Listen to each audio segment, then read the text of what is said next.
Assalamualaikum warahmatullahi wabarakatuh. Perkenalkan, nama saya Najib Asraf Imtiaz, mahasiswa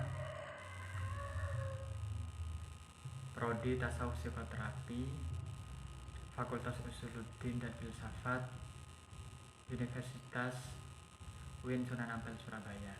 Dalam kesempatan kali ini saya akan mempresentasikan mengenai hasil penelitian kami di lapangan tentang variasi dzikir kaum santri hingga kaum brahmacora di Pondok Pesantren Nurul Huda.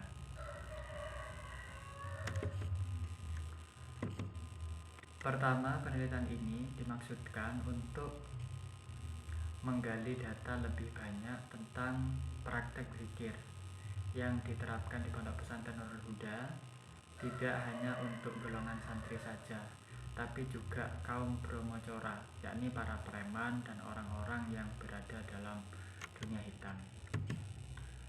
Zikir menurut Imam Qushairi adalah satu kalimat yang menandakan awal kebenaran perjalanan seorang salik dan bukti ia berada pada fase wusul ilallah atau menuju kepada Allah Subhanahu wa Ta'ala.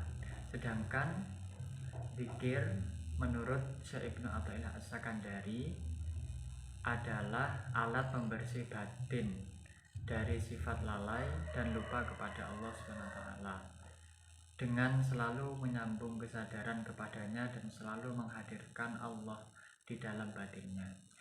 Senantiasa dilakukan secara terus-menerus menyebut nama, sifat, af'al yang merujuk kepadanya, atau apapun wasilah yang mendekatkan diri kepada Allah Subhanahu wa Ta'ala. Selanjutnya, wirid. Wirid merupakan perbuatan seorang hamba yang terwujud dalam sebuah amal ibadah lahir dan batin. Ia merupakan simbol penghambaan dan penyembahan seorang hamba kepada Allah Subhanahu wa Ta'ala dalam jangka waktu tertentu, disertai kontinuitas tinggi atau terus-menerus, yang akhirnya menandai akan kedekatan antara makhluk dengan Sang Khalik.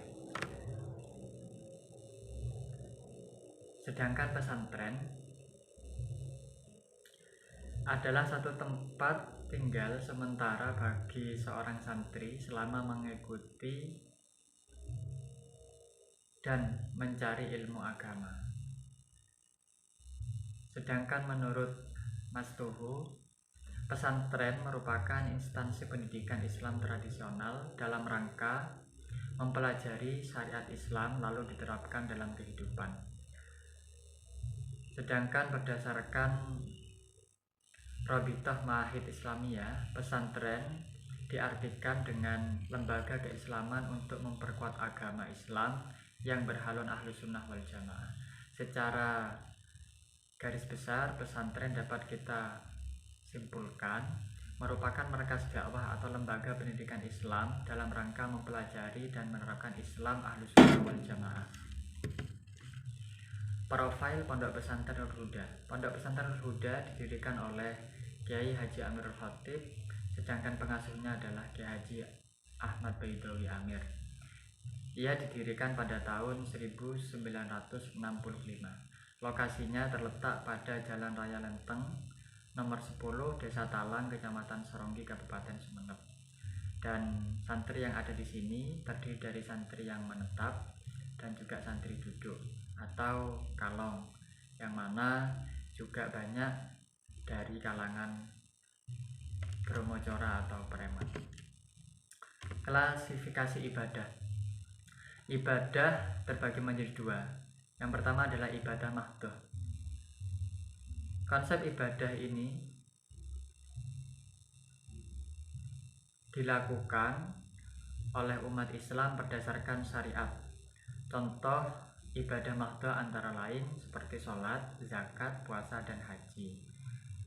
Ibadah ini erat kaitannya dengan pola relasi dengan hablum minallah. Artinya, ibadah mahdhah adalah ibadah yang telah ditetapkan di dalam syariat. Dia murni merupakan aktivitas ibadah.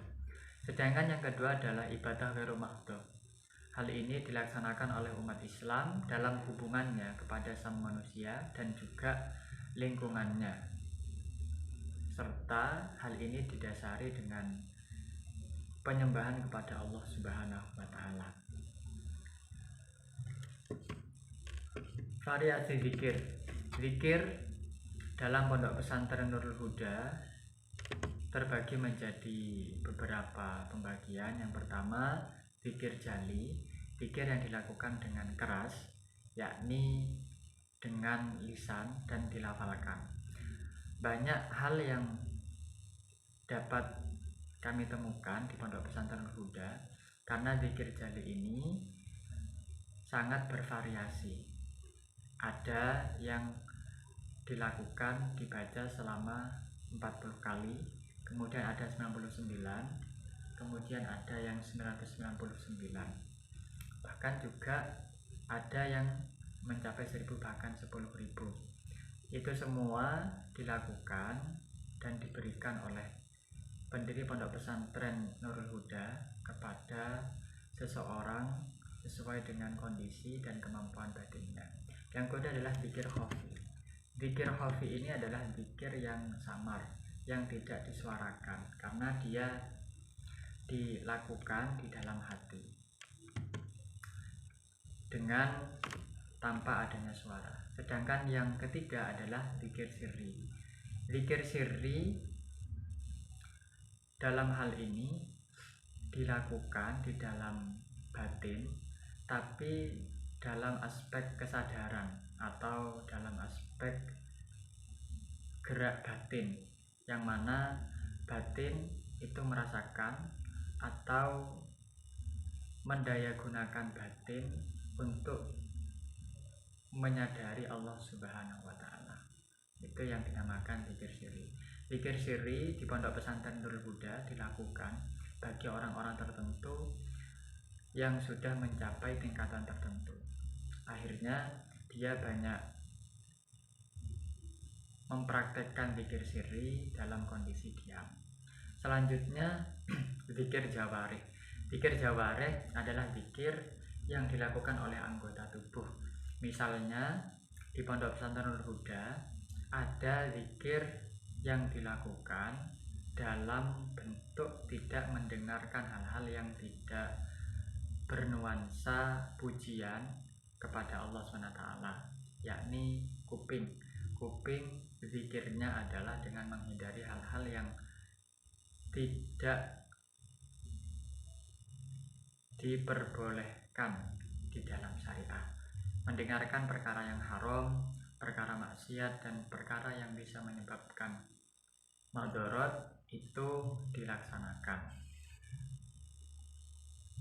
di pondok ini, karena kuping di situ adalah salah satu bagian dari organ tubuh atau jawarih, yang mana cara zikirnya dengan menghindari hal-hal yang tidak boleh didengarkan. Atau dengan mata. Mata bentuk zikirnya adalah melihat keagungan Allah, dan ketika melihat maka ia akan teringat kepada Allah. Sebaliknya, bentuk pengembangannya adalah dia tidak boleh melihat kepada sesuatu yang dilarang oleh Allah Subhanahu wa Ta'ala. Yang terakhir adalah zikir anfusiyah. Zikir anfusiyah di pondok pesantren Nurul Huda itu dilakukan dengan cara memainkan ritme pernafasan. Ketika orang menarik nafas, maka dia mengucapkan hu di dalam batinnya dan menyadari hu di dalam batinnya. Sedangkan ketika ia menghembuskan nafas keluar, maka dia menyadari lafaz Allah dengan lisan dan juga batinnya. Hal ini menjadi satu solusi bagi para murid dari pendiri pondok pesantren Nurul Huda, yakni Kiai Haji Amir Khatib, di mana ia diberikan pilihan-pilihan dan kemudahan di dalam menjalankan praktek zikir yang diterapkan di dalam agama Islam. Untuk itu, zikir semacam ini menjadi satu solusi bagi kelompok keagamaan, terutama di dalam amaliyah-amaliyah tarekat dan juga amaliyah-amaliyah tasawuf, yakni bisa menjadi percontohan untuk merangkul semua kalangan. Mungkin sekian yang dapat kami sampaikan. Terima kasih banyak. Assalamualaikum warahmatullahi wabarakatuh.